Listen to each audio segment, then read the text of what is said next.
Hi అండి అందరికీ good morning. Happy Sunday. ఈరోజు సండే కదా! ఇలా ఒకసారి ట్రై చేయండి. చేపల పులుసు అదిరిపోద్దండి. టేస్ట్ అయితే మామూలుగా ఉండదు. అమ్మమ్మ కాలం నాటి చేపల పులుసు అనమాట. మా అమ్మమ్మ ఇలానే చేసేదండి. నాకైతే చాలా చాలా ఇష్టము ఇలా చేసుకొని తింటే.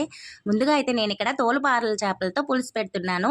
ముందుగా కళాయిలో చేపలు వేసేసి కల్లుప్పు అలాగే పసుపు తగినంత వేసుకోండి. కారం, గరం మసాలా పౌడరు, సన్నగా తరిగిన టమోటాలు, ఉల్లిపాయ ముక్కలు, పచ్చిమిరపకాయలు, కరివేపాకు వేసుకొని చక్కగా కలిసేంత వరకు కలుపుకున్న తర్వాత 5 టేబుల్ స్పూన్ల వరకు ఆయిల్ వేసుకొని కలుపుకోండి.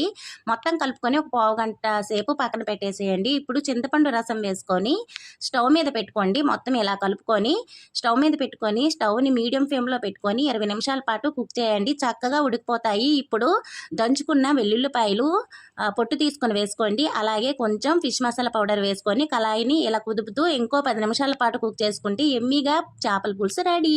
మీకు నచ్చినట్లయితే లైక్ చేసి సబ్స్క్రైబ్ చేయండి. హాయ్ అండి అందరికీ గుడ్ మార్నింగ్. Happy Sunday. ఈరోజు సండే కదా! ఇలా ఒకసారి ట్రై చేయండి. చేపల పులుసు అదిరిపోద్దండి. టేస్ట్ అయితే మామూలుగా ఉండదు. అమ్మమ్మ కాలం నాటి చేపల పులుసు అనమాట. మా అమ్మమ్మ ఇలానే చేసేదండి. నాకైతే చాలా చాలా ఇష్టము ఇలా చేసుకొని తింటే. ముందుగా అయితే నేను ఇక్కడ తోలుపారల చేపలతో పులుసు పెడుతున్నాను.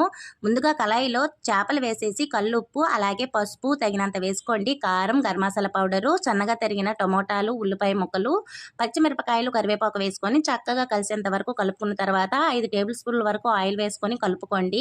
మొత్తం కలుపుకొని ఒక పావు గంట సేపు పక్కన పెట్టేసేయండి. ఇప్పుడు చింతపండు రసం వేసుకొని స్టవ్ మీద పెట్టుకోండి. మొత్తం ఇలా కలుపుకొని స్టవ్ మీద పెట్టుకొని స్టవ్ని మీడియం ఫ్లేమ్లో పెట్టుకొని 20 నిమిషాల పాటు కుక్ చేయండి. చక్కగా ఉడికిపోతాయి. ఇప్పుడు దంచుకున్న వెల్లుల్లిపాయలు పొట్టు తీసుకొని వేసుకోండి. అలాగే కొంచెం ఫిష్ మసాలా పౌడర్ వేసుకొని కళాయిని ఇలా కుదుపుతూ ఇంకో 10 నిమిషాల పాటు కుక్ చేసుకుంటే ఎమ్మీగా చేపల పులుసు రెడీ. మీకు నచ్చినట్లయితే లైక్ చేసి సబ్స్క్రైబ్ చేయండి.